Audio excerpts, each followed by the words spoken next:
Right, I got lucky the other day on eBay and someone sent me an offer on an exhaust they had for sale, and it's the one I was after actually, so I'm just taking this one off.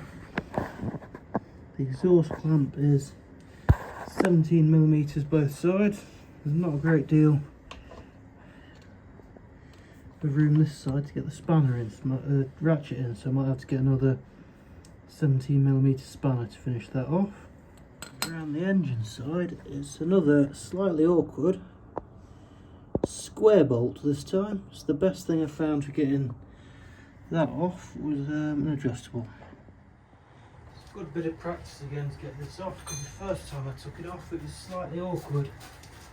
Yeah, I'm not sure it's just me, it needs a bit more practice, or pulling it out the wrong way, or maybe it's the quite wide tyre, but I find it really awkward trying to get this wheel off the bike, even with it jacked up from the back end. Right, there you go. Exhaust bolt out. And exhaust up.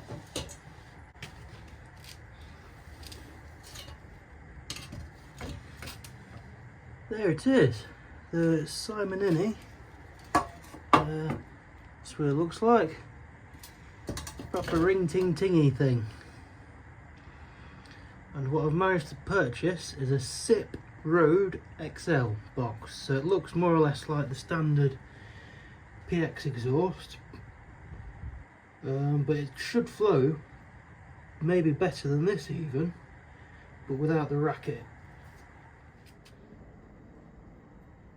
See, yeah, the paint's off, but it's all surface rust at the moment, so I'm thinking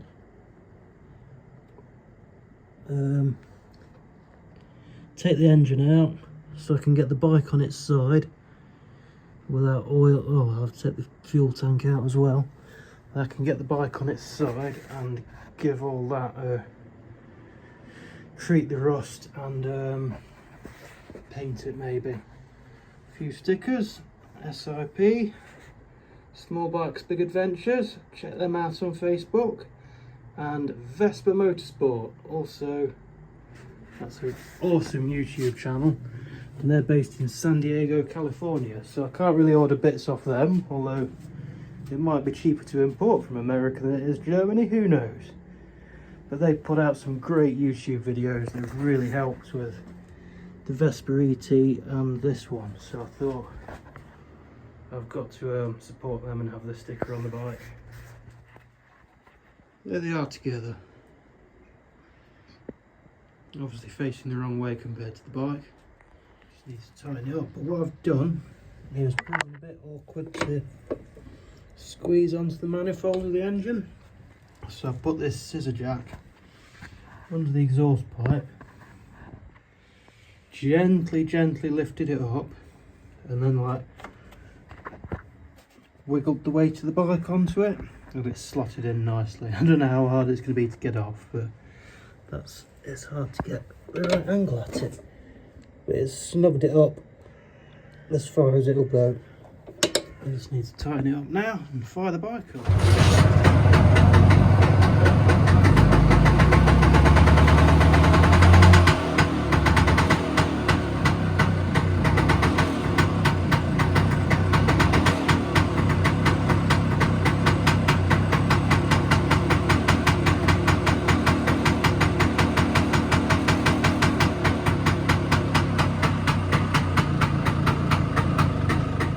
Ran out of storage while it was running there, but yeah, tying the exhaust up now,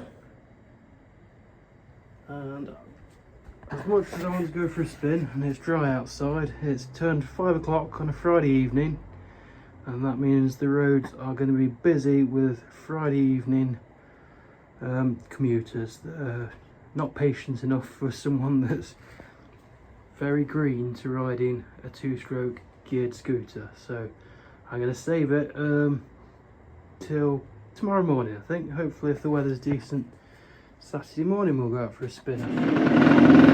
Here we go the next morning. Good ride out, really nice weather. Clutch seems to be a lot better with the adjustment I've made, and I'm like just taking my time with the clutch. I'm just going for a spin round the block, really. As this is a comparison between the Simonini exhaust, that curly whirly expansion chamber racing style 80s hooligan exhaust, and the SIP Scootershop Road XL exhaust that I'm now running. It sounds loud, however I've put the GoPro mod thing on, so it's got the rear microphone, probably picking up a bit more volume than it was in the early clips. Still a little ring ting tingy on tick over area. In fact, it's just as noisy. It is just as noisy. However, looking at the bike, it looks like a stock exhaust. That's kind of what I was after. Maybe a bit less noise, but for now, it looks cool. It looks stock to me. It looks like I could have found this bike down an Italian side street. Cutscene, here's the bike that really made me want a two-stroke Vespa. I saw this last year, exactly a year ago, as I'm recording this actually, in Desenzano on the banks of Lake Garda, and it was parked outside Desenzano Castle. How cool is this?